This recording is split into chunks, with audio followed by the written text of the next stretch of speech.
Welcome to Meet Me Halfway. I am Jordan Griffitt. Once again, he is Austin McNorton for our third episode on April 11th, 2019. It's going to be a great day, great show we have for you. A lot of things have been happening. First, we're just going to dive right into it. Virginia winning the national championship. I did predict it. I am probably the person when it comes to predicting the best college basketball feats. I'm probably the best when it comes to it of all time. So. It's crazy that April has been one of the craziest months sports-wise so far because you have one of the best national championships. You have the Masters kicking off. The NBA playoffs are kicking off. The NHL playoffs are kicking off. Which, by the way, how have we not mentioned Wayne Gretzky yet? AKA the God, the Great One. We have not mentioned him yet. Wow. Maybe one of the most talked about individuals between you and I. Yeah, and we're not even hockey fans, really. Nope. We're not hockey fans. Well, we haven't talked about Wayne Gretzky. That's crazy. I know. We're slacking. I'm kind of just upset. I'm not really ready to do this show now. I'm upset about that. Wayne Gretzky, dude. I'm very disappointed. The Great One. We looked up that man's stats in tears laughing of how little we know about how much of a monster this guy was. The best athlete of all time, any sport. No one's ever going to be better. Any athlete. He like 60-some records still, and he retired 20 years ago. Yeah. Come on, dude. Come on. Crazy. What a monster. And this show, just so you guys know, is going to be a Masters special. We were talking only about golf and the Masters. I can't say that with a straight face. I don't know anything about. You do live in Georgia, so you can just drive on down to the Augusta National Park and just do a live remote from there, right? Augusta is about an hour and a half, I think 2 hours from here. Make a trip down.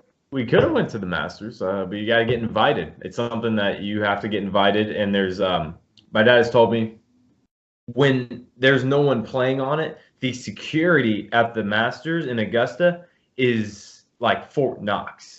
Are you serious? There they have like infrared sensors. If someone is on the course, you will be arrested immediately. Like crazy regulations on this golf. God. It's like the nicest golf course in the world. Apparently, or it's one of, I guess. Well, I don't know anything about this stuff, so I don't know. But I know that. And that's crazy. It's crazy. That is crazy. That is crazy. Yeah, and I play there all the time, so that's the good part about it. You deserve to. You're one of the best. Deserve to. I can shoot like a 300. It's like bowling.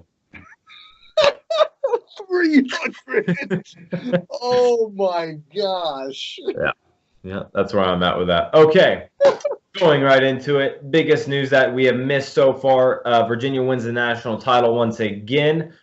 They played great defense. You predicted it right. Yeah, I predicted it right. Austin was wrong. That's the most important part. It took a buzzer-beating 3 and overtime with a review that cost Texas Tech, but it took quite a bit for Virginia to get there and to win it, but they did. I said at the beginning of the Final Four, I thought Virginia was going to win it. The first half was exactly what we all expected. Texas Tech and Virginia literally just 100%, 110% on the boards, closing out as fast as they could. No one could really get a true open shot, or at least a true open standstill shot. And then the second half happened, and then everyone, I feel like, could not miss. You get into overtime where the game gets into the 80s, late 70s, early 80s, and Virginia's able to pull it out thanks to DeAndre Hunter, who absolutely went off. His career high in the national championship game, which is exactly what you want. And like you said, the basically buzzer-beating 3 over there in the corner that, for some reason, Auburn forgot to cover the best player on the court. And Texas Tech, excuse me. And Texas Tech is known for their defense. So for them to have such a defensive lapse like that in the most crucial part of the game is really kind of surprising. But I'm just so glad it just lived up to every bit of expectation that you and I had for it. Because there were so many people that were like, oh, this is going to be boring. It's going to be a 60-50 game. These teams are just defense. And it was so far and away better than everything anyone expected. Overtime game, first time since 2008. 2 great coaches, 2 great teams. But I'll ask you this about it. does that game overall, does it hurt Jarrett Culver's draft stock? Because DeAndre Hunter, who's an NBA player himself, going to be, kind of locked him up and then outperformed him offensively. Yeah, I think it might. But also watching that game, I could tell you, if there was one player on the court that did not get any help from the refs, it was Jarrett Culver. He was getting physically abused at times with no whistles, and I'm okay. I think that game was officiated fine. I don't see all of the issues that some people have with it. So of course, there's going to be some gripes in a game with that magnitude. But Culver definitely struggled, but he also was definitely getting fouled on a lot of plays. And I was even texting you this early in the game. He goes up for a dunk, gets absolutely hammered at the rim, and nothing's called. Virginia was just playing him physical because they know that he likes to drive and get pull-up jumpers, and they were just not going to let him. To answer that, I will say I think it will, but I don't think it should, because I think if you go back and watch that, I think if you watch every possession, if you watch the whole season, and I think if you watch that national title game, I agree. They took him out of his groove immediately due to the physical nature of how they were playing him, and then I don't think he was just able to recover, and he's just a sophomore. So I mean, it's not exactly like this guy's a 4-year player that's expected to do everything to win you a national title. But my goodness, what a storyline for Virginia. First team to ever lose to a 16 seed and then win a national championship the next year. Unbelievable. Yeah. Because, I mean, they're the only team to ever lose to a 16 seed. So, and then I'll ask you, what do you think about the overtime instant replay that I honestly forgot the two players. I believe it's DeAndre Hunter. Hits it out of Tech play. Yeah, exactly. Hits it out of his hands, and all of a sudden it's back on. It's Virginia's ball. I don't like the notion that cost Texas Tech the game because they lost the game in regulation by giving up a 3 to the best player on the court and then drawing up a really poor last-second shot out of the inbounds play on a fall-away three-pointer that was blocked. But the thing that I had an issue with, I think Kyle Guy fouled Moretti before he lost the ball out of bounds, or else I don't think he would have lost it at all. I think if there wasn't any contact, he would have been fine of getting the ball up the court. But since he kind of got pushed and was kind of stumbling, the ball went off his hand. I think it went out on him.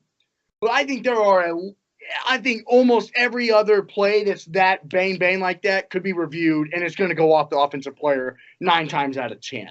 That's the thing I have with it is, I mean, it's so close, and they called it Texas Tech ball initially, so I thought it might have been a little close to overturn, even though I did think it went off of Moretti. I did think it went off him, but I thought it was maybe a little too close to overturn.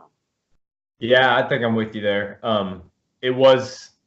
I was surprised that was overturned. I'll say that, but I also do agree that 9 times out of 10 that is usually, let me say, usually when the ball is smacked out of your hands, it is not when the ball is in your hand perfectly. It is usually when the ball is getting close or it's being bounced at the time. Yeah, usually exactly. When you get it knocked out. So then it's usually off of the defensive players. But this time it was square in Moretti's hand, gets knocked out, and it is clear. I believe that it was clearly, if you piece together the two videos, touched by his pinky. The rotation, I think, sinks a little bit to where it proves that Moretti did touch it. I was very surprised that it was overturned, but I do believe it was the right call. Yeah. But you're right. That's a tough play to overturn. It's also kind of unfortunate that the Final Four, most of the Final Four we talked about the refs. We talked about the refs in the Virginia-Auburn game, and we talked about the refs in the national championship game, which is really kind of a bummer because all 4 of those teams were really good and played really good games. But after both of the games, what's the first thing we immediately talked about? Officiating and reviewing, and that's a real bummer. Which is sad because Virginia played perfect. They played perfect basketball, especially against Auburn defensively, how they have been playing all year. And their best players went off, and they played in the clutch moments when they were giving opportunities, and when the opponents made mistakes, they capitalized on them. But that's not what we're going to talk about. We're going to talk about the rest, about officiating, how things should be called, how Virginia just all of a sudden is the luckiest team in NCAA history, which I think is a crock. I'm tired of hearing it. I think you cannot take anything away from a national title no matter what. I mean, Honestly, you're the only team to win. So there's no way. All teams, for every single team in the NCAA tournament, to win a game, you're going to have some luck go your way. That's part of the NCAA tournament. You're going to have some luck go your way. K-State last year, they got lucky by UMBC beating Virginia. They got lucky that we did not have to play the number 1 seed. Yeah. You're going to have some luck go your way. And even in individual games, you're going to have some luck go your way. Like for Virginia going back to the Elite Eight game against Purdue, you have an 81% free throw shooter at the line. He misses it. Somehow it just gets absolutely volleyball spiked back to the half-court line and lofted down the court and put up. That's luck. Like, you're going to have some luck to advance. Like, so I don't like that say, oh, well, they're so lucky. Every single team is lucky. Exactly. I think a prime example of it is last year, you look at Michigan when they played Houston. I believe it was in the second round of the tournament last year when Michigan made it to the national title game. They lost. But that game against Houston, they were losing a good majority of that game. Last second, hooks up a 3, a desperation shot. And he makes it, and they win. That is luck. The entire basis is off of luck. That's why what makes it so great. That's what makes it so great. Ref calls, non-calls, bad calls, everything goes. Everything's a part of it. You're going to have calls go your way. You're going to have calls that don't go your way. And I don't want to hear that Virginia was definitely favored by the refs, because that was for the majority of the time a okay at least called game. It was not a badly called game. That's a really tough game to officiate also because of the way those two teams play. Exactly. They're both physical teams. But at the beginning, you could tell they both let them play quite a bit. And then they started tightening up in the second half, which usually happens. Because usually, though, that's when the game starts to be on the line, and the refs are a little more timid, and that's always what happens. So I'm tired of hearing this. Virginia's the national title; they're national champs. Here in a few years, we're going to forget about all this, and we're just going to be looking at 2019 champs, Virginia. So exactly. So moving on, Anthony Davis. We're going to the NBA. Regular season is now over; playoffs are about to begin. But there's a lot of storylines that we're about to cover right now. And number one, Anthony Davis on the last game caught wearing a shirt that says "That's all, folks," right across the chest. He has nothing to hide. So the question is now, and obviously, if you guys don't know, this basically refers to all of the drama that has happened throughout the year of him being traded and now basically sitting out all of these games in crunch time. Now they're tanking. They're obviously going to move on from Anthony Davis, trade him somewhere else. Now, the reason for that's all, folks, on the chest. Is Anthony Davis a villain? I think that last move was pretty. Come on, like I know you don't want to be there, but you don't have to. Like, you were there for a while, and those fans treated you well. And you were treated well by the organization, so don't. Just because they didn't trade you to the Lakers, don't be like this. Right. Like, there's no reason for that. I heard it best this morning. Jalen Rose said, like, you either, from the movie The Dark Knight, you either die a hero or you live long enough to see yourself become a villain. Mm-hmm. There's no need for this. And honestly, the Pelicans still don't have to trade him. They can keep him for another year. It's like they still don't. He could still be in a Pelicans jersey at the start of next season. If he, like, it's up to the Pelicans, really. Absolutely. And I also will say, Anthony Davis has tried to defend himself, I believe it was today, saying that he is not the one who picks his outfits for the day, that someone else puts the outfits out, which is true. That happens with a lot of NBA players. But are you not a grown man that can look at that shirt and say, well, maybe I shouldn't wear this. It's the last game of the season. That's all, folks. This is the one time I'm going to wear this shirt. Little fishy. That's usually what I would say. If I'm only however many years younger and don't play basketball and I'm not making millions of dollars, I can realize that. If he really did not realize that, I'm sorry. First of all, that excuse it's bull. Okay, there's no way. You know it. You know it. It's blatant. It's blatant. It's disrespectful. He has become a villain, but I don't believe he was trying to at the beginning of the season. When they wanted to trade, it was clear and obvious. He did not want to be the bad guy. He did not want to be the guy like Paul George that says, "Trade me, I'm done." But now it feels like that's what's happening. I feel like both sides have just given up on each other. Which I mean, I understand the Pelicans haven't had any success with him. He hasn't had any success with the Pelicans. It's kind of both sided there. It's a tough situation. I don't like what Anthony Davis did. I don't think that he. Why? Why is he? That's what's so. I don't understand why. To the fan base. I mean, you talk about these fans that come out and watch you. No one's watching. No one's going out there to watch Solomon Hill. Okay, they're going out there to watch Anthony Davis, and they're going out there to watch you, and that's how you're doing it. We all know you're wearing the shirt on purpose. Okay. Yeah, I mean, even if you didn't pick it out, you saw it before you put it on. Have some kind of thought of, maybe this won't be recepted well. How could he honestly think that people look at that and say, oh, well, that's kind of funny? Yeah. No way fans are looking at that saying, oh, that's kind of hilarious. It's like, why do you wear that? That's kind of, what are you doing? I don't like him taking on this villain role, and I feel like that's what he's trying to do with that. I mean, what else is he trying to do? He's trying to antagonize the fan base. That's easy for me to say. He's trying to become this villain that he's not. He's not a bad guy. He's not a guy that has been hated at any point in the NBA. I don't understand this move. It's disappointing, really. We're not mad. We're just disappointed. That's the best way to put it. That's great. Also in the NBA, moving on, Magic Johnson stepping down as team president of the Los Angeles Lakers. And this is a question mostly for you, Austin. What's going on with the Lakers? I don't really know what to read of this move. I don't know whether it's Magic just didn't think he was doing a good enough job, or he was trying to do things to better LeBron, better the team, and Rob Pelinka didn't agree exactly with what he wanted. And so he's like, I'm not going to fight it. It's your team. You do what you want with it. I'm out. Because he didn't tell anybody until the press conference where he's like, oh, by the way, I'm leaving. Everyone's like, wait, what? Hold on a second. Right. Yeah. And so that's what's kind of so like, I don't know what to read about. It's like, is it just kind of he was thinking about it all season, like, I just don't enjoy really what I'm doing. I just kind of want to be a celebrity, Magic Johnson, want to enjoy the games without having so much stress and so much media attention on me. I don't want any of that. I just want to be Magic. Because that's literally what he said. I just want to be Magic.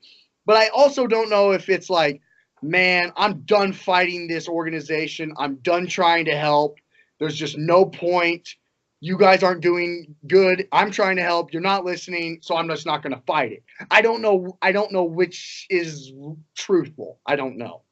Well, I can tell you that it's a disaster. It's like, because you said it to me last night. You said this is potentially a worst case scenario for how the Lakers seasons could have gone. It is. It is. This season was the worst case scenario. I believe they finished with maybe even a worse record than they did last year, or if not very close to the same record as they did last year. LeBron gets hurt. We're not 100% sure if we're going to see LeBron from Cleveland and Miami like we're going to next year. We're not sure of that. We're not sure if this injury is going to hobble him for the rest of his career. Also, the front office management. It's Hollywood up there. Jeannie Buss is running it. Rob Pelinka, Mr. Rob Lowe looking guy, being the GM, and then Magic Johnson as the team president. Magic Johnson, this is the best way I can describe it with Magic strictly. Magic Johnson is a flamboyant, outgoing, successul. He's Magic Johnson. He's been like that his entire life. At Michigan State, he's like just his smile. He's just such a charismatic guy. I'm Magic. I'm in LA. I'm living life. Absolutely. Exactly. But when it comes to Lakers front office, he was forced to be Irvin Johnson. He was no longer Magic. He had to be this dull personality, making roster moves, making assessments of players. And I just don't think personality-wise that was for him. I don't think that this was going to fit no matter how successful the team was. That's what storyline I'm kind of leaning towards, is that he just didn't like what he was doing. He just didn't like it. He just wasn't happy, and he's made that clear. He wasn't happy. He wasn't doing what he wanted to do. And I respect the heck out of that. I think, you do what you want to do with life. I mean, he says, I love being a Laker, I love with his organization, but I'm just not happy doing what I'm doing right now. I think that's totally fine. He still has things that he's doing with the Los Angeles Dodgers, and he'll always be that outgoing personality that everyone loves. Everyone loves Magic Johnson. Yeah. I don't care if you're a Celtics fan. Everyone loves Magic Johnson. Yeah. He's a fantastic person. But it's just something that he wasn't interested in. And let me just say this: he also wasn't very good at his job. Obviously, these past few years have been the worst in Lakers history. That's a fact. He's been a part of it. There has not been much turnaround. LeBron was supposed to be the turnaround. This whole free agency had to be like one of the worst on record for the Lakers organization. Absolutely. And also that blame falls equally on Rob Pelinka, Jeanie Buss, and LeBron James. LeBron, you need to be careful what you wish for when it comes to, I want to be a part of everything that goes on.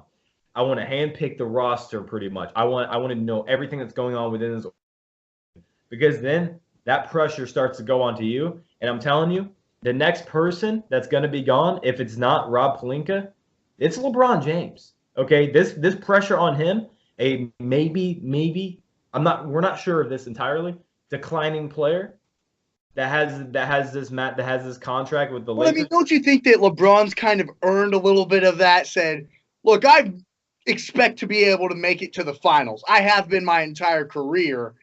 I'm not here to be in a rebuild. I don't want that. I want to win now, Okay, well, so let me ask you, last year, makes it to the finals with Kevin Love, a diminished Kevin Love. He's never really been the same since Minnesota.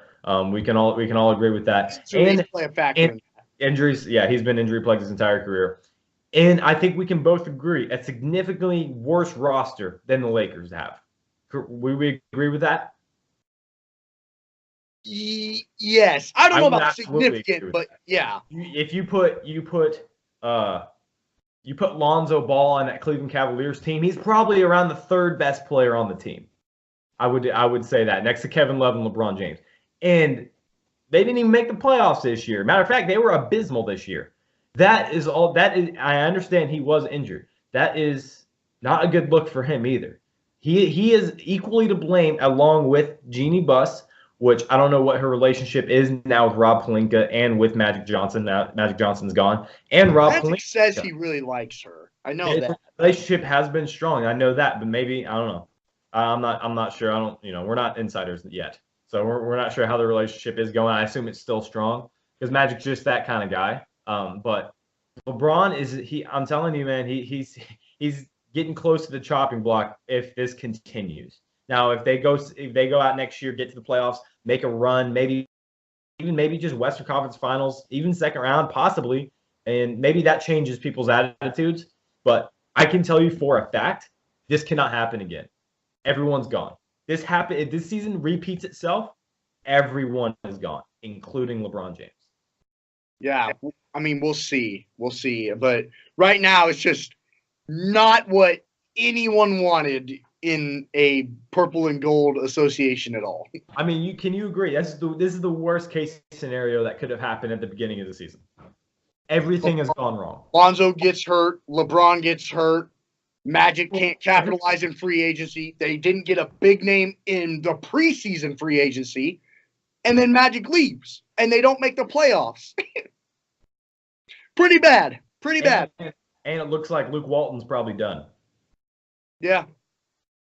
And maybe next show, if Luke Walton's gone, we're gonna have a new discussion on this show. If LeBron, is he a coach killer? I've heard a lot of rumors about Ty Lue making an appearance. Yeah, and Mark Jackson. Mark Jackson, I think, would be a great coach. I don't know about for LeBron, because Mark Jackson is a very strong personality. I love Mark Jackson because he's the one who built the foundation in Golden State, but doesn't get any credit for it. Steve Kerr does. That's so true.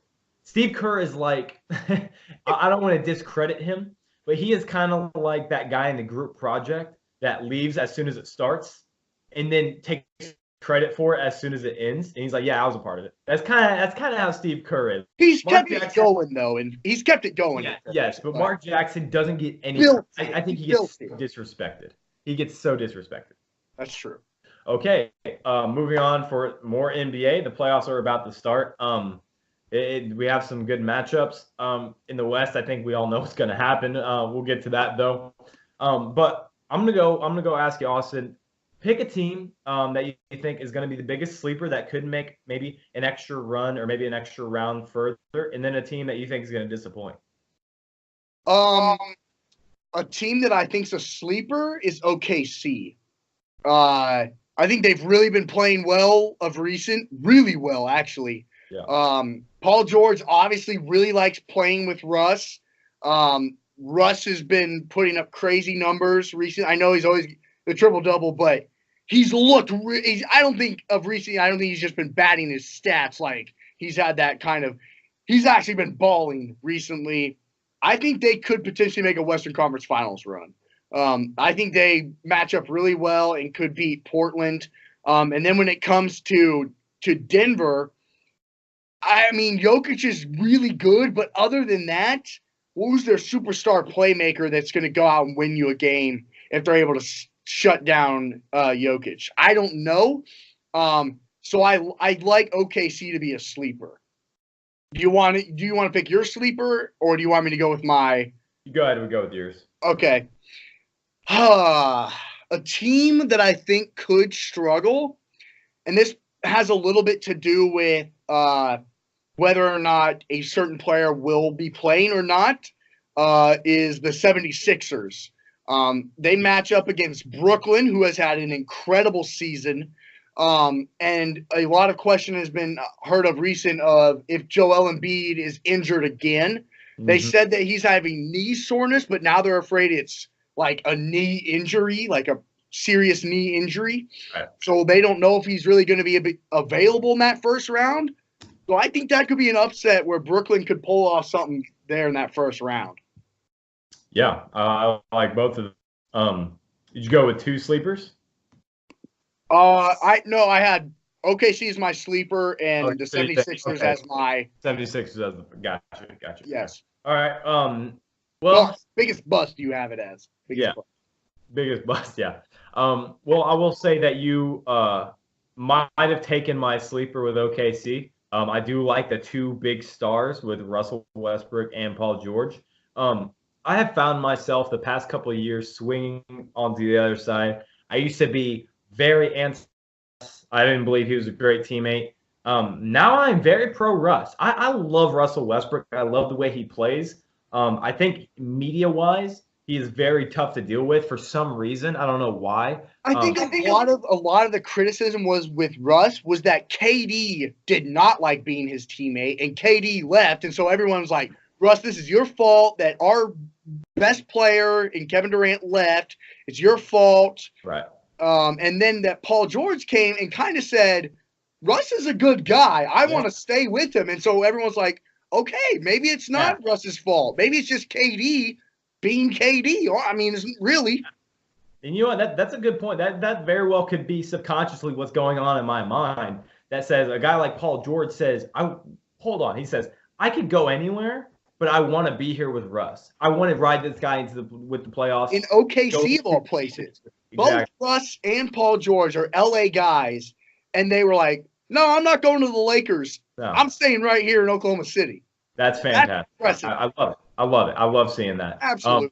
I'm going to go for my sleeper instead of the Thunder. I'm going to go with the Rockets. And, maybe a little bit biased. I'm self-proclaimed Rockets fan. I'm very conflicted when it comes to the NBA. I lived in Wichita, Kansas. Don't really have anyone to root for typically. So the Houston Rockets, I think they're the only team in the West that actually have a shot of dethrowing the Warriors purely because of the style of play. There are better teams than the Rockets, obviously, with the three, being the 4 seed. There are better Rockets in the playoffs. But style-wise, I think they're the only team in the NBA that can dethrone the Warriors. They can outshoot them. They play almost just as hectic of a pace. I like what the Rockets are doing. It's a tough matchup with Utah. Obviously, they're no pushover. But if the Rockets get into the second round, I'm not going to say they're winning, but Golden State is definitely going to go to 6 games. I can almost guarantee that. I think everyone can agree that the Rockets have the best chance just because of their shooting and their style of play is very similar, very similar. And then with my biggest bust, I really hate to do it because I love this team. I am going to go with the Denver Nuggets. And I'm going with that because I hate this. I just want to punch myself in the face, honestly. I hate myself right now because their best player is pretty much a center. And typically, when your best player and your most dominant player and your go-to player you rely on for a majority of the offense is your center, playoff basketball nowadays, it doesn't support it. Joel Embiid is key to the 76ers, but Jimmy Butler and Ben Simmons and Tobias Harris are also 3 gigantic guards that can shoot the ball. Obviously not Ben Simmons. Exactly. The other 2 can. Jamal Murray, I don't know. Maybe he's going to prove us that he's a star and that he's ready for the light. But I just can't bet on Denver right now with Jokic. I think they might even lose to the Spurs in the first round. I think DeRozan is going to play very inspired basketball, saying, you know what, the Raptors are going to trade me. It's time to step up. And he had an awful series last year against LeBron. Awful series.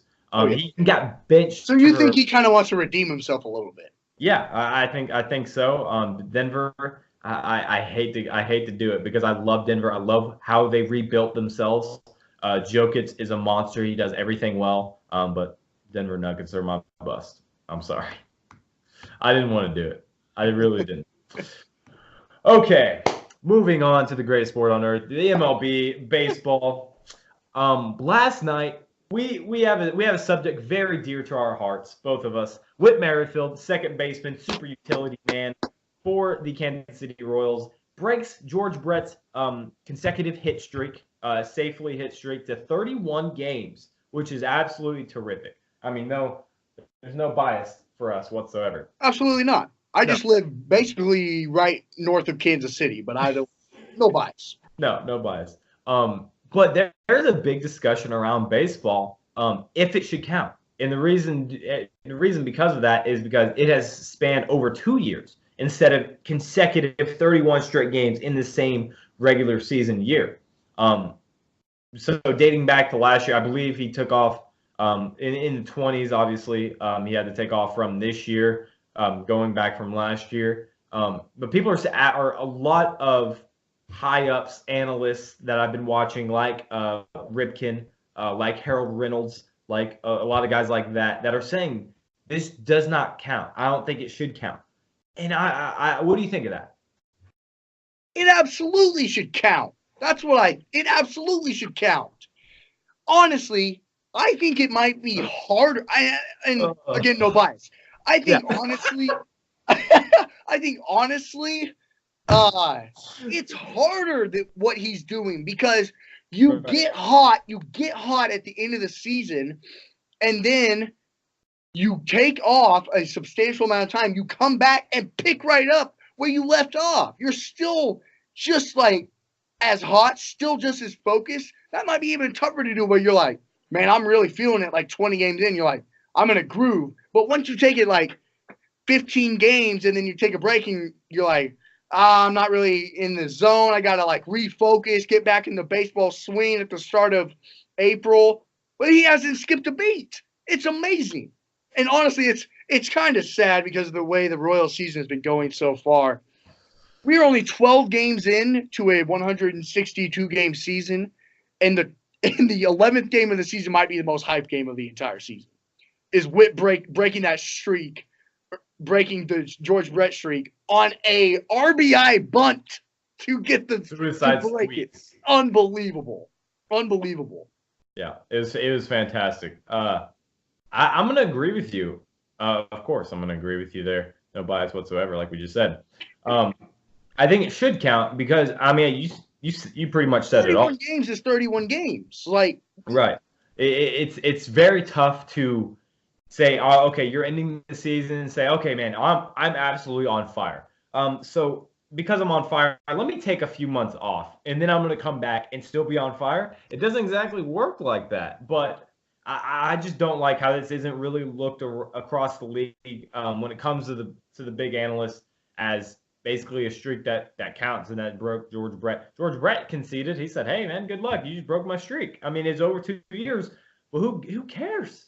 It's insane to me that people aren't giving him the credit that he deserves. This is one of the best second basemen and super utility guys in baseball. Obviously, one of the more underrated guys. Late bloomer with the Royals, and he's not getting the credit he deserves. And I don't agree with it at all. Yeah, he's just sad.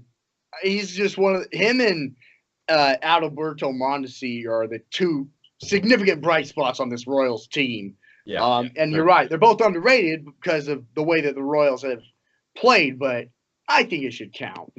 I really do. Yep. All right. Well, we're gonna stick with MLB. So far, there have been some teams that have come out very hot, like the Mariners, like the Tampa Bay Rays. Speaking of the Mariners, yes, they just passed. You just saw that? All right, read it off. Read it off. Let me get it. The Mariners, with D. Gordon's home run versus the Royals, the Mariners have homered in each of their first 15 games in the MLB record. Wow. That's unbelievable. That is. And they're well on their way to 13-2 right now. Absolutely insane. But with teams like the Mariners and the Rays, those teams are off to scolding hot starts. We'll see if they can keep them up. We'll talk about them on the next show. But right now, I want to talk about the teams that have really disappointed us, and the teams that maybe people are starting to worry about. I have 3 teams for you, Austin, and you're going to tell me, is it time to panic, or is it time just to calm down? Let things play out. Maybe this team's going to work things out. Number 1, you know what? I'll hold for the most important one for the last one. So I'll go with the second one. Okay. 3-8. The Chicago Cubs are not playing well. None of these teams are playing well. Obviously, that's why they're in the segment. But a 6.43 team ERA, that's 28th in the MLB. Their offense is clicking, though. 4th in offense in the MLB. And the worst part is their defense is atrocious. They have 14 errors on the season as of right now. That is horrendous. My goodness. They are not playing good defense. And it's very strange considering all the good defenders that they have, like Contreras behind the plate, Hayward and Wright, Baez at short. Addison Russell is still on suspension, so Baez is playing shortstop right now. Chris Bryant. What's going on with the Cubs? Is it panic time, or is it time to calm down? I think it might be panic time, honestly, because when your defense is struggling, that's a red flag. Like, what's happening? Like, you can understand if your offense is struggling, you're like, oh, well, they'll figure it out. They just got to get in a little bit of a rhythm. Same with pitching. You're like, oh, well, they just got to get into a little bit of a rhythm. But when you have making errors, that means you're just not focused. You're just making mental mistakes. And I think another factor in it's time to panic is they play in the toughest division in the MLB. So if you're starting out slow, you better pick it up really quick because the Brewers and the Cardinals are not going to slow down. Absolutely. You said it perfectly. That's exactly what I'm saying, that it's time for them to panic. I will say the Cubs got swept by the Atlanta Braves in the second series of the year just a couple of weeks ago. And I will say that this team defensively just is lost. Nobody's on the same page. They don't have any chemistry whatsoever right now. Even Baez isn't looking like he's connected with the teammates on defense. He's playing out of position. He's a second baseman. Addison Russell is typically a shortstop. He's on 80-game suspension for domestic abuse policy. Mm-hmm. So right now, they're not clicking on defense right now. And I would say that I believe that they will turn it around. But I think it already might be too late. That's how good I think the Cardinals and the Brewers are. And I know the Cardinals haven't exactly and they're kind of proving you right with how they've been starting out. Yeah, the Cardinals have had a so-so start, but the Brewers look like the best team in MLB right now. So I'm very worried about the Cubs, and that like you said, that is a big reason for it. I mean, the Cardinals 7-5, not scolding, but that's a pretty good record so far, and the Brewers at 8-5. I'm panicking on the Cubs. Yep. And also, another thing that I almost left out, Chris Bryant, his shoulder injury. If he is not 100%, this offense is not going to click. This offense is not going to stay at number 4. Chris Bryant, Javi Baez is pretty significant bat in that lineup. Absolutely, he's the best. He's the best hitter all around in the lineup. Javi Baez is a terrific baseball player, 100% through and through. Can do everything well on the field. You cannot have just Javi Baez there in the meat of the lineup. You cannot have him batting 3 or 4 and expect to have an offense that's going to hit home runs and that's going to score runs because they won't. Chris Bryant has to be in this lineup, and he has to be healthy for them to succeed. All right, so we're going to go with the next one. Number 2, the Colorado Rockies. They were off to a rocky start. I'm too much. Okay. They are 3-9. They have scored only 38 runs this year. That's 26 in the MLB. And they have a 5.52 ERA, which will stand as 24th in the majors. Not a good start so far. What do you say about the Rockies, Austin? It's tough because they also play in a pretty tough division, especially with the way that the Dodgers have been playing well of recent. They started out kind of slow, but they've been playing well of recent. I don't think the Padres will last, but they started out pretty decent. I don't necessarily think it's time for the Rockies to panic because unlike the Cubs, their defense is solid. They just got to figure out their pitching. For the Rockies, they got to figure out the pitching. So I don't necessarily think it's time to panic because I feel like they can get it going again. Yeah, I'm also going. That's a tough one, though. Honestly, that's a tough team where you're like, I don't really know, but I'm not panicking yet. This one, I'm very confident in this one that it is time to calm down on them. They lately, I will say the first series they did not play well against the Marlins. They split the series 2-2, but after that they ran into the Rays, the Dodgers, and the Braves. 3 of the hottest teams in baseball. They're just not playing bad competition. They're playing a Braves team that came inspired off of sweeping the Cubs. A Dodgers team who can't stop hitting home runs, along with the Mariners, and the Rays, who are one of the best teams in baseball right now. They lead the ERA circuit in the entire MLB. So I'm not worried about the Rockies. The runs are going to start coming. Arenado and Trevor Story are just about as good as a 3 and 4 you can get, especially hitting in Coors Field. I'm not worried about the runs scored. That's going to pick up eventually. They have a lot of guys that are out, like David Dahl. Kyle Freeland, he did not have a good start against the Braves. He's going to turn it around. I'm blanking on the other name of their second starter. He's also very good. He'll turn it around. I'm not worried about the Colorado Rockies at all. I don't think they're going to make the playoffs anyways, but I'm not worried. This is not something that will continue. I will say that. Yeah.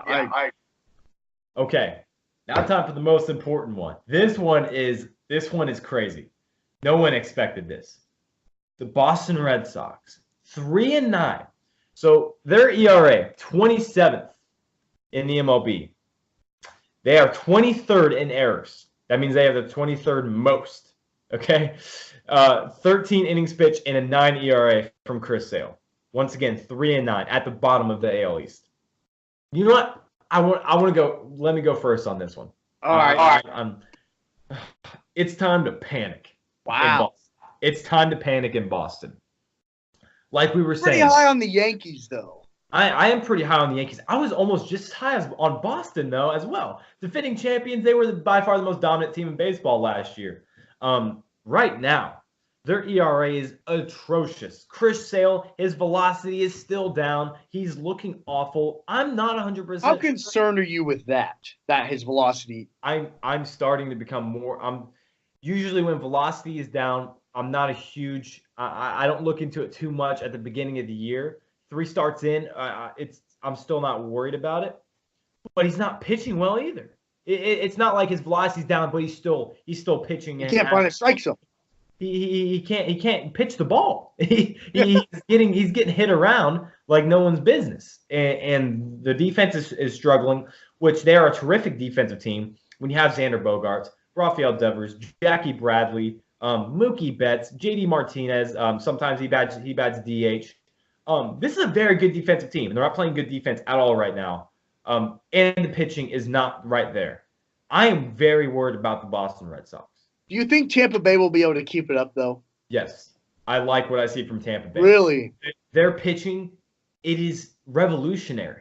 No one's ever seen this before. They say, okay, we're going to have about 55 guys in the bullpen, and we're going to throw out almost every single one at you, every other one at you every single day. And you're going to have to deal with Blake Snell. And one of the best pitchers in America. Yeah, good luck. Yeah, good luck with dealing with Blake Snell. Good luck dealing with basically we have 4 closers on our team. Good luck dealing with everybody. And right now, no one's catching up. No one knows what to do because they're giving you different looks. I love what Tampa Bay is doing. I didn't pick them to make the playoffs. I'm looking stupid right now. I love what Tampa Bay is doing. Well, I picked Boston to be the number 1 seed in the AL, and that's why it's just so tough. It's like I thought from preseason, I thought that they were going to be a playoff team. Do I think it's time to panic? It's tough. Let me just I'll give you another question. How important is Chris Sale to the Red Sox success? Because I think if they don't have Chris Sale, they have no shot of winning the World Series. They do not have that guy. Oh yeah, they need that. They need him to win the World Series. Oh, no doubt. Yeah.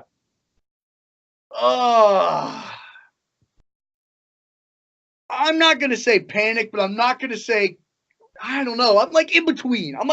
Calm down. You have to. No, I don't. This is not a show where we're just in the middle, where we're neutral. You got to pick a side. If I was leaning one way or the other, I would lean towards panic. If I was leaning one way or the other, that's what I would lean towards. So based on what you just said about Chris Sale, because he's crucial, and they have amazing players on defense who are not playing amazing on defense. That's concerning, just like we were talking about with the Cubs. That's concerning, especially with how the Rays and how the Yankees are going to be for what looks like the rest of the season. Because the Rays are doing stuff we haven't seen in a long time. They're saying, we're going to throw out multiple guys, good luck. And then the Yankees are like, we're going to hit home runs, good luck. Yeah. It's like, it's a tough spot to start out slow for the Cubs and the Red Sox. Yeah. And the Rays, I talk about how much I love Austin Meadows. They're using him perfectly, batting him against righties only. He gets all the days off against lefties, and he is hitting home runs like no other. It's unbelievable. I'm loving what the Rays are doing. If they can Who's the manager of the Rays? Oh, man. I always forget his name. I got to look it up, though. Okay. He's doing a fantastic job.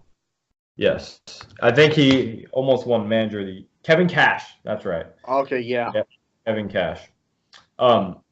It's crazy. It's crazy what's going on in Tampa Bay. I love it. If they can even just capture 50% of what's going on right now, they got to be a favorite to get to the World Series in the American League. Same with the Brewers. If both those teams are playing just 50% of what they've started out with, that could be your World Series matchup right there. Right. Okay. Moving on to the segments in the back half of our show, we're going to go with the top 5 list. Top 5 NBA storylines of this season. Got to get them out because the NBA regular season's over. It's about time that we talk about it. There's always a ton of storylines to pick from the NBA. Always. You go right ahead. So I'll start with 5. I just wrote on here LeBron because that was definitely the most talked about storyline throughout the entire NBA offseason, and how he would better the Lakers, and now are they in the playoff hunt, and who's going to come join him, and how will Luke Walton do with him, and how will all these young guys fit around him, and clearly none of it was successful at all. Number 4, I have Kyrie and him apologizing to LeBron, which I thought was pretty cool, and him wondering if he's going to stay with Boston or wondering if he's going to go to New York, and the Celtics players didn't like playing with him.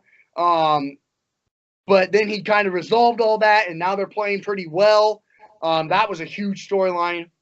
3, another player who's moved into the East now, Jimmy Butler. And you and I kind of talked about this before we started today. Jimmy Butler, I kind of agree with what he did in leaving Minnesota, because and obviously I'm a K-State fan. I know I'm trying to not be biased towards Andrew Wiggins, but even when he was at KU, I didn't feel like he enjoyed basketball. I feel like, and you talked so highly on him one year in the offseason, saying how he could be an MVP type candidate. Yeah. And he could. That's the biggest thing. He could, but I don't think he cares enough. And Jimmy Butler saw that and said, I'm not playing with someone who doesn't care if they win or lose, or if they go all out 100% every possession, because that's what Jimmy Butler does, 100% every possession. 2, and this isn't, the first 3 were kind of negative storylines. This second one's a pretty positive one. James Harden's scoring, keeping up with Wilt Chamberlain type numbers. What he's done. I'm not a huge fan of his style of step back 3 or get to the free throw line, but I mean, with the numbers that he puts up, it's hard to say, man, he's had a pretty incredible season. Let me say, if the league was set up differently to where they didn't reward his style of play, he wouldn't play like that. He 100%. He takes advantage of the rules 100%, and it's smart. And then number 1, we already kind of talked about it, Anthony Davis. That was the biggest free agency storyline. It basically destroyed the Lakers morally, motivation-wise, all those young players. It hurt him. Kentavious Caldwell-Pope came out and said, yeah, that affected us. Straight up, it affected us. Mm-hmm. And obviously Anthony Davis is now a villain, as he wants to be, I guess. So that was my number 1. Yeah. Mine, I have some of the same ones on mine. Number 5, I have Lonzo Ball and the Big Baller brand. Okay. The absence of the Big Baller brand now. He's now cut ties with him as let me get his name. Alan Foster, the co-founder, is caught embezzling up $1.5 million from Lonzo Ball and his family. So cut ties with him. The best part about it, the reason it's on my list, is because he had that tattoo. I think it was on his arm or leg. I'm not really sure exactly where. That had the Big Baller brand logo on it. He had to cover it up. He got a cover up of 2 dice. I gotta send it to you. I don't know if you've seen it, of 2 dice, and it is awful. It's terrible. It's terrible. Oh yeah, I gotta see that. They're crooked. The lining's terrible. I'm not a tattoo, aficionado, but I know what a bad tattoo looks like, and that's a bad tattoo. So that's number 5, solely due to the tattoo. That's a pretty brutal thing that happened, honestly. All that work just down the drain, just like that. Number 4 as well, I have Anthony Davis. I think I'm more intrigued with the Lakers side of it as to how that affected them. The fact that pretty much their entire team was going to be traded for this guy, and it was public, and it was known, and it was never denied. And I have Anthony Davis, the whole situation at number 4. Number 3, now I put Magic Johnson in there because the suddenness. Pretty recent, but yeah. Very, very recent. The suddenness. That's why I didn't have it. I would put that at 6 just because it's just so recent. Yeah. It was just a drop of a hat. All of a sudden, Magic Johnson gone. And no one really knew why until he got these press conferences and announced everything. And then number 2, I have this one is kind of something that I've kind of grouped together. The sensitivity of Kyrie Irving and Kevin Durant when it comes to free agency. Oh boy. So I find it extremely annoying when players get annoyed by things that they have caused. So Kevin Durant has signed a short-term deal. His deal is going to be up at the end of this year. He will be a free agent. Kyrie Irving, his deal will be up at the end of this year. He will be a free agent. And these guys are tired of... I know where you're headed, and I agree so 100%. Yes. These guys are tired of answering these questions about free agency. then sign a long-term Then sign deal. a long-term deal. If you don't want to answer questions about it, then sign a long-term deal so you don't have to answer questions about it. Yes, it's simple. Do you want to be here? If you don't want to be there and you say I want to go to free agency, then just say it. Stop beating around the bush saying, I'm tired of I don't it. want to talk about that right now. I want to focus on the season. Just be honest. When someone asks you the question, say, yeah, I'll probably test free agency this year. You'll never get asked again. Won't get talked about again. Yes, exactly. So I also believe that both of these guys have a good chance of leaving. Kevin Durant, I'm not sure if he wants to stay. Kyrie Irving, I have a good feeling he's gone.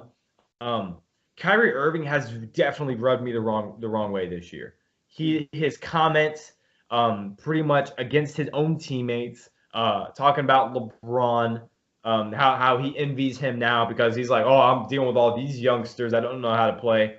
Like, okay, you're not half the player LeBron's ever been. I don't want to hear.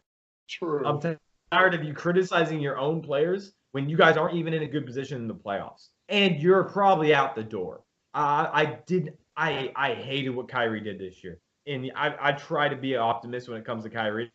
Not a big fan of what he did this year, but both those guys, if they end up in New York, I don't know. But I'm tired of them getting annoyed with people asking questions about that because they have every bit to do with it. If you want to be there, sign a long-term deal. If you don't want to be there, then when you're asked about it, say, yeah, I'll probably test free agency. I might end up back here. I might not. Yeah. Okay, great. Thanks for answering the question. I won't ask you again. Right. Exactly. And then number one, I think that Jimmy Butler and the whole practice that happened where he took the third team and beat all of the first string starters. I like Jimmy Butler, his mentality. He can be a little too much, but I think in that situation, I 100% agree with what happened. He looked at two superstar players with Cat and Andrew Wiggins and says, these guys don't have the heart. And you know what? Sometimes that's just something that you can't be taught. That's something that you have or you don't from the very beginning. Jimmy Butler, we all know he has just about the most in the NBA.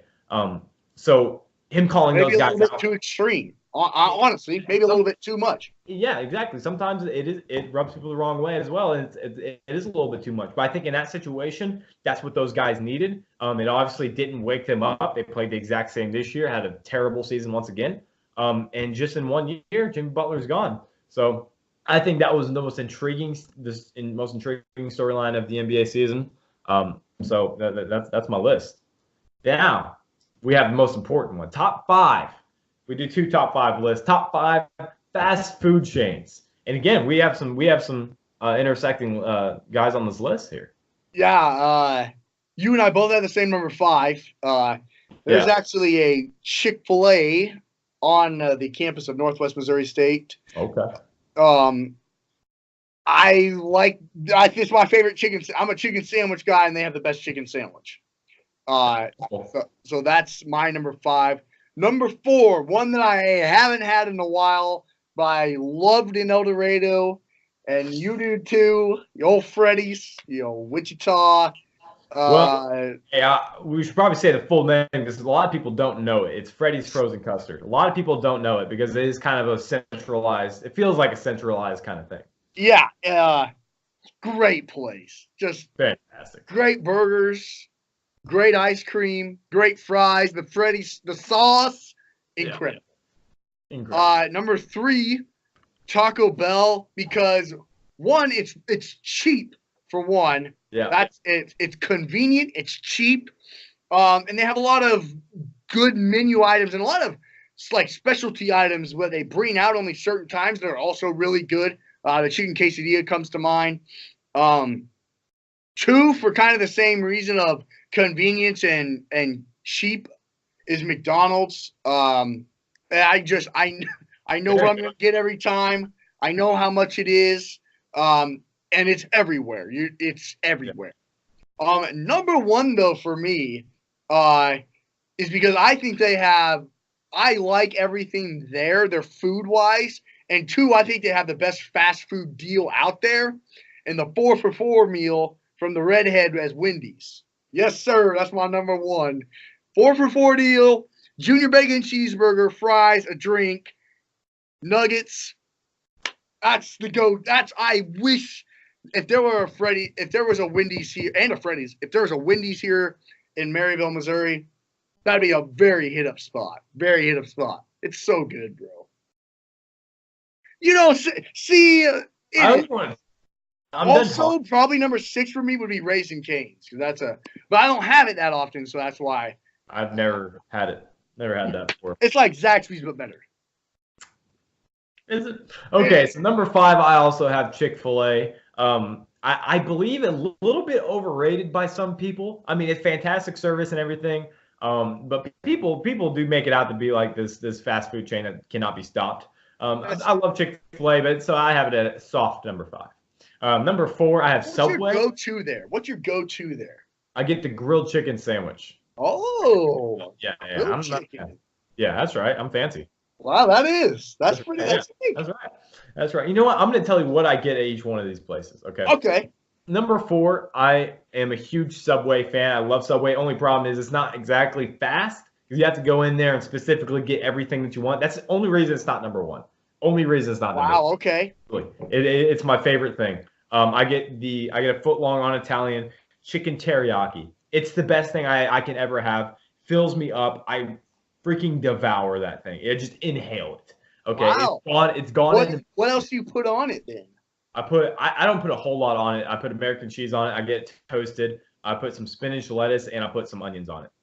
Okay. Sometimes, I don't think they have diced onions. They have just the red onions, and I put red onions on it. Okay. It's fantastic. But the only reason it's number 4 is because it's not exactly convenient as much as the other ones. Number 3, also a top contender, but also convenience because of location. You did not have this on your list. I did not have this on this list because I forget. There's so many out there. It's easy to forget. True. Freddy's at number 3. Freddy's frozen custard. Fantastic. It's the best burger out there for sure. I think steak. It is. Yeah, it's steak burgers. I get the double. I get just cheese and ketchup on there. Just with the fries, I put seasoning. I actually bought Freddy's seasoning, fry and burger seasoning. I have it in my house. That's amazing. I have the fry sauce in my house. Yes, it's truly amazing. So good. Yes. People up here don't know about it. I'm like, y'all gotta know about this place. People here don't know about it because there's only one, and it's in Kennesaw. So I have to drive 20 minutes to get to it, and that's fine. That's worth it. That's closer than it is to me. Yeah, exactly. And number 2, I have Zaxby's. I also get a grilled chicken sandwich there with fries. Honestly, out of all the time I've known you, I did not know how you were a grilled chicken sandwich guy. What? What's wrong with that? That's a unique thing. That's a unique thing. Well, when I go to the chicken places, I get the grilled because I think it's better. I think without the skin is better. Okay. Yeah, that's right. That's right. I'm fancy. I mean, you're wrong, but okay. Okay. All yeah. Right. Hey, good rookie of the year picks. So number 2, they're both fun to play. Victor Robles is up, and he's playing pretty well for the Nationals. So that one actually might work out for you. Exactly. But Tatis is playing better. Zaxby's is my. I knew this would be your number 1. Coming up next. Zaxby's. I'll tell you what I get. I get grilled chicken sandwich. Okay. I'll tell them to put cheese on it. I get the fries, and I get a great Powerade with no ice. I get it literally every single time. Very specific. 2 special order things in one. Love it. I like that you're no ice in the drink. A lot of people think that's a hot take. Okay, you know what? Let me finish this, and we'll talk about that. Absolutely. Okay. I'm so excited. I can't. Oh God, it's something that I am so passionate about. It just makes so much sense, but no one understands it. No. All right, number 1, Taco Bell. I knew this would be your number 1. When it comes to convenience, taste, and price, there is literally nothing better out there. I can feed myself for I'm not kidding. No, Austin, I'm not kidding. 4 meals. I've done this before. I've gotten as much Taco Bell as I can think I should get, and I can see how long I can feed myself. 4 days will get me $25 at Taco Bell. If I eat a chicken quesadilla, which is a thick burrito with rice, cheese, and chicken in it, I get 4 of those. That's basically 1 meal. You're pretty much, I inhale that crap. I'm pretty much full after that. I eat a little bit in the chips or something. And pretty much 4 days is what it feeds you. There's nothing better. Taste, it's very good. I mean, it's not the best out there, but price wise, there's nothing better than Taco Bell. That's true. Price rise, Taco Bell is pretty hard to beat. Exactly. Now to the real part. No ice in drinks. Okay. Yes. Let me just start. Let's just start us off. For all of you pro ice guys out there, you're wrong. You've been living your life as a sham. It's been a lie. It's been a lie. You've been living it wrong. So, when have you ever gotten a drink out of a dispenser and it comes out warm? No, I've never experienced that. It comes out ice cold. Matter of fact, 100%. To stay like that for a few hours at least. Am I right? Oh yeah, it stays cold for it's definitely going to be cold before. It's going to stay cold before, like, you're not going to sit there forever and it's going to get warm. Yeah. Like, unless you leave it there for a day. This is like, come on. Okay. And you're also, if you even fill it about 30%, that is 30% that you're losing in liquid. This is a scientific fact, people. You cannot fill your drink up as much as you can without ice. Yeah. You don't put ice in it, you get more. I believe I drink my drinks at room temp. I think that tastes better. I don't ever need ice because I'm not a simpleton. Plus, so you get more drink. It's cold when it comes out. And plus, if you are one of those people who lets it sit there for a while, guess what happens? The ice melts, your drink tastes awful because it's watered down. Ruins the drink, so you're like, this tastes terrible, throw it away. Without ice in it, you're like, this still tastes pretty good, even when it's not ice cold. You're like, it still tastes pretty good. Exactly. I never agree with you. You're welcome. You're welcome, viewers out there. Yes. Now you know the right way to drink from the fountain. Absolutely. It's now water is the only exception. Yeah, because the ice doesn't ruin it. Because the ice doesn't ruin it. It just complements it. Exactly. It's a lose-lose getting ice. So I'm so glad we informed the public on this. I know. So glad. You know what's also weird is that for you guys who don't know, we had a friend Tyson who was in Butler Sports Media with us. He also gets. On my burgers, I get just cheese and ketchup. Now I'm getting older. I'm starting to put more stuff. My mind's starting to open up. But he also gets cheese and ketchup just like I do. And you also don't get ice and drinks just like I do. Oh, yeah. Just clap it up. Because I've never experienced out of the fountain that it's come out warm. Not once. No. I never got piping hot Dr. Pepper. That's not something that I've ever received. Nope, I've never experienced that. But I have experienced ice melting in my Dr. Pepper and then it tasting terrible, so I throw it away. Right. Because that has happened. Oh, 100%. I'm so glad we've had this conversation. I know. So glad. If we can't post anything, I want to make sure that this clip is what goes out there. I want to make sure that this is exactly what people see because they need to know. Okay. Moving on to, I'm just going to call it take them or leave them. It's also pump the brakes, whatever. We're transitioning in between names, kind of on hiatus. So we're just going to go right into it. Last segment of this show before, unfortunately, we have to go. Number one, the Seattle Mariners, like we were just talking about them earlier, are going to win 90-plus games. Pump the brakes?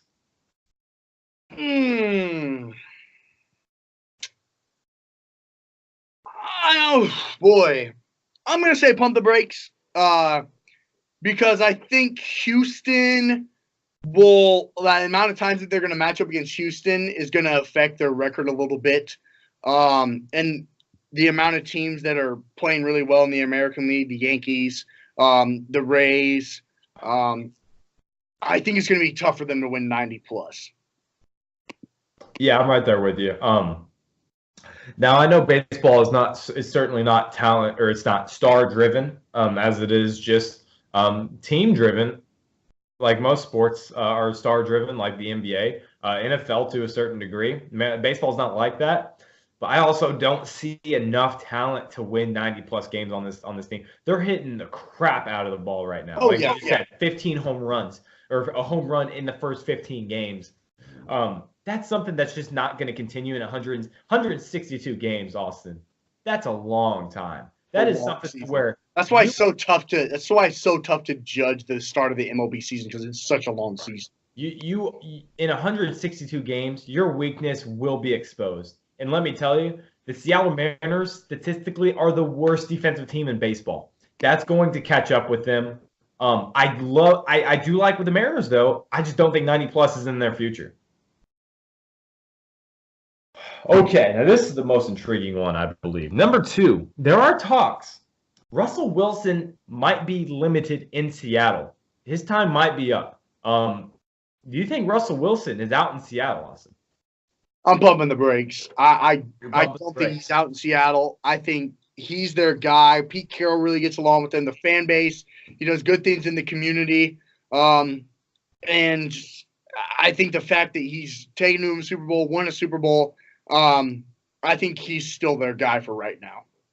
Let me just say, I'm getting these updates as we're going. Ozzie Albies getting signed. Let me see, to a 7-year, $35 million extension. 7 years. 7 years. Some execs are calling this the contract in history for a player. Wow. 7 years. That's 7 years, $35 million for one of the best young second basemen in the MLB. Yeah. That's not a lot of money for 7 years. It's not at all. And they did the same with Ronald Acuna for $8 or $100 million. Here's some other news. It looks like that Whit Merrifield's going to lose the hitting streak. Ah. I know. He's 0 for 5 on the day in the top of the 9th, and they're up on Seattle 6-4 right now. So hit streak ends at 31. So he got the record, and then the record ends. The streak ends. That just tells you one of the most untouchable records was Joe DiMaggio's. Going to remain untouched. Russell Wilson out in Seattle. I'm going to pump the brakes right now, but I actually don't think it's as crazy as people were making it sound. One reason, because of last year, which was very intriguing to me, that in the most stressful and the biggest moments of the game of the year last year, Seattle deferred to running instead of throwing. In that Dallas game especially. Yeah, exactly. So many talks after they lost that game against Dallas, like, why does Russell Wilson not have the ball in his hands? Exactly. Now, that could just be a philosophical change. That didn't make that sense the first time. That they are saying that we are now going to be a run-first team. Or it could just be we need to prepare ourselves for not giving this guy a new deal. And it's time for a new deal. His first time he's getting paid pennies. His second time the Legion of Boom was there. He says, "Okay, I'll take a pay cut. We win a Super Bowl." And now all of a sudden, his time's up. It's time to get paid. Are they ready to do it? And now I'm starting to think maybe this is a conspiracy. Kind of working in my head that maybe they're trying to prepare themselves for when he leaves if they want to move on from him. But as of right now, I don't think you can let go of a franchise quarterback, especially nowadays with passing being the number one thing in the NFL. So I'm going to pump the brakes on it, but I also wouldn't be surprised by it. So that's a big thing. Okay, number 3, a very fun one. This one's great. Josh Allen and Patrick Mahomes are in a supposed throwing challenge to see who can throw the ball the farthest in the NFL. I don't think anyone would doubt these guys are probably the 1 and 2 strongest arms in the NFL as terms of just throwing it down the field, huck it, chuck it, football, seeing how far he can throw it. Josh Allen, pump the brakes. Josh Allen would beat Patrick Mahomes in a throwing competition. I'm pumping the brakes. Oh, man. Okay, why? You think Patrick Mahomes has a stronger arm? I do. Yeah. I don't know if I've seen enough of Josh Allen he hasn't. I don't know. I think Patrick Mahomes has a stronger arm. Okay. Now, if I want to win, if I want to get somebody to tear up coverages, tear up a team for 5,000 yards, 50 touchdowns, I'm going with Patrick Mahomes. But if we're going purely off of arm strength, this is easily Josh Allen's competition. Really? He has I'm going to say by far because I think it's disrespectful to Mahomes. But he certainly has the stronger arm when we're talking about just physical God-given gift. He does have the stronger arm. He has higher velocity on the ball, and he can just throw it farther, but he's not getting the recognition because he isn't Patrick Mahomes. I guarantee if Josh Allen had the same stat line that Mahomes did last year, this is a much easier discussion. People are talking about Josh Allen, strongest arm in the NFL, because he does have the strongest arm in the NFL. But accuracy, this is a purely competition-based argument. Who throws it farther? Who throws it farther. Accuracy, none of that comes into play. So Josh Allen, I think understand that then. Yeah, I think Josh Allen definitely beats Patrick Mahomes in that competition. Now, the last one, number 4. Kevin Durant is now the best player in the NBA, with LeBron being kind of out of the question or in limbo, or we don't know what's going on. Kevin Durant, is he now the best player in the NBA? Well, I mean, we all know what a huge KD fan I am. LeBron is just absolutely tainted the NBA, and Jordan will forever be better. No, he's not the best. KD's not the best player in the NBA. Honestly, you know who I think might be even better than Kevin Durant? I think Paul George might even be better than Kevin Durant. Wow. Honestly. So who is the best player in the NBA? You still have LeBron? Yeah, I'm still saying LeBron. Until now, if he goes out and he's still not 100% and he'll never be 100% since that injury, okay. Right. But I'm not. I don't believe that. I think. Okay. Well, how about off season he's going to come out and be a beast again. We'll just go with how about at the moment. Who would you put? Would you still put LeBron number 1, which is understandable, because this isn't exactly predicting the future. This is now who do we think is the best right now? I honestly might say KD's better, just literally just right now, just because I don't think LeBron's 100%. Okay. But when they're both 100%, obviously I think LeBron's better. Yeah, there's any argument to that. I'm going to go with something else that I guess I'm the only one that's thinking of it. I don't think KD is the best player right now. I think right now the best player is Giannis in Milwaukee. All around, he's obviously he's not a great three-point shooter. He's terrific at defense. He can be a point guard, and he's almost 7 foot tall, has great handles, can dominate in mid-range and driving to the rim. He has the complete game. Obviously, he's not nearly the offensive player that Kevin Durant is all around. But I think a more complete, better overall player right now is Giannis, and I would put him over LeBron at the moment. LeBron 100% obviously is an all-timer. There's no debating that he would be number 1. So that's kind of excluding LeBron. He's kind of in limbo. He's not really on the list. Yeah, that's a good way. That's a really good way of putting it. Exactly. He's not really on the list because he's an automatic number 1. Yeah. Also, at the same time, right now he's not. He's not there. So I can't really put him on the list because that's disrespectful. Because I know for a fact he's better than these guys. But I also can't put him at number 1 either because he's had a terrible year. Yeah, I don't think he's 100%. So yeah. So I put Giannis at number 1. I think he's the best player in the NBA. I don't know how far the Bucks are going to go, but I have the Raptors and the Warriors in the title game. We haven't even talked about it. Who do you have? All right. If I were to, I would. I hope the Bucks can make it. We both have the Warriors winning it all. Right. I would say Bucks Warriors. Bucks Warriors. Okay. Yep. I like the star Chris power. Middleton. I think Chris Middleton and Eric Bledsoe are both really underrated. They are. I agree with you there. I think that Toronto.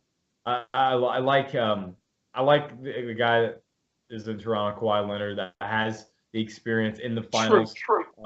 So I'm going to go with them. His health is obviously still an issue. He's still not exactly 100% from what it sounds like from him. So that's going to be a problem. But I think Toronto's the deepest team. Paul Siakam has he might win most improved player of the year. He had a huge year this year. So I'm going to go with Toronto, but they're getting swept. Whoever is in there is getting swept by the Warriors, so it doesn't matter. And that's sad that we have to discuss it like that because it's truly a fact. It's sad but true. It is. They kind of proved it last year against LeBron. So if it's not LeBron, who's it gonna be? Exactly.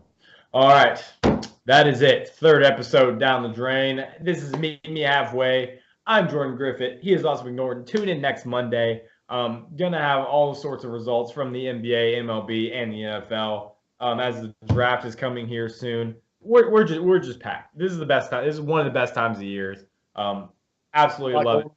Tune in next Monday. We'll be right back on here. I'll meet you halfway.